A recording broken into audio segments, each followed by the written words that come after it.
Hello everyone. So today we are here to start a new chapter.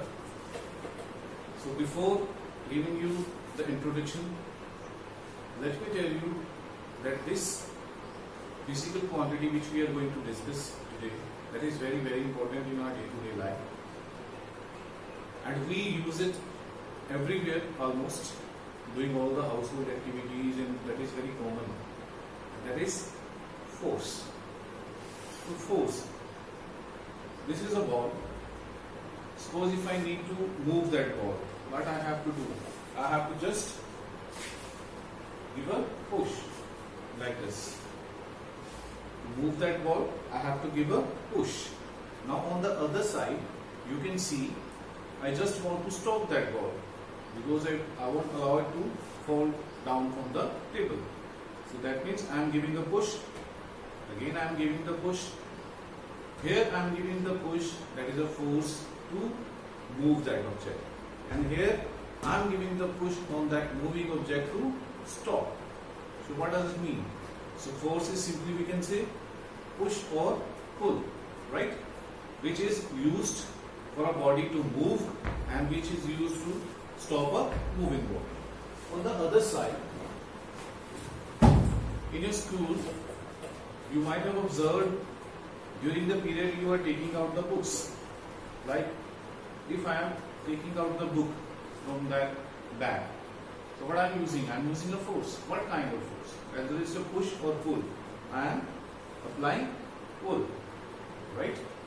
And if I have to keep that notebook back inside the bag, that means then I have to push it.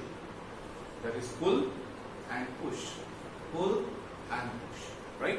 So simply in physics we can define the force as a push or pull, right? So force can stop a moving object and force can move a stationary object, right? But very common thing in all these cases, whether it's a ball or I was using the books. So the common thing, when does the force exist? The force will exist when there is a direct or indirect interaction. Interaction means the ball will not move on itself.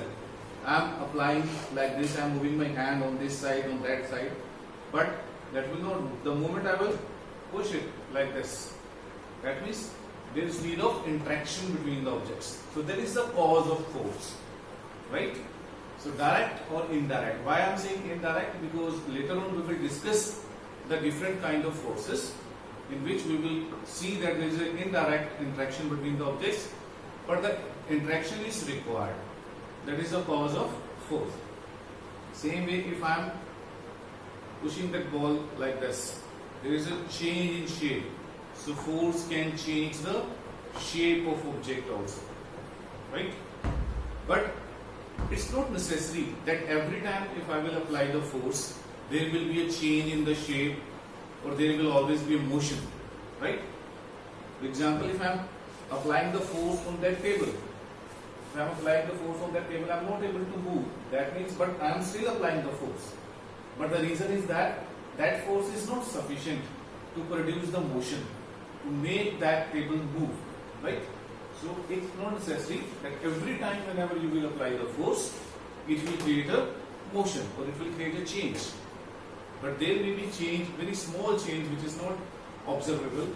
Like if I am pushing that rack, I am not able to move that. Why? Because the force is not sufficient. But still I am applying the force, I know that. I am pushing it, but not able to move, right?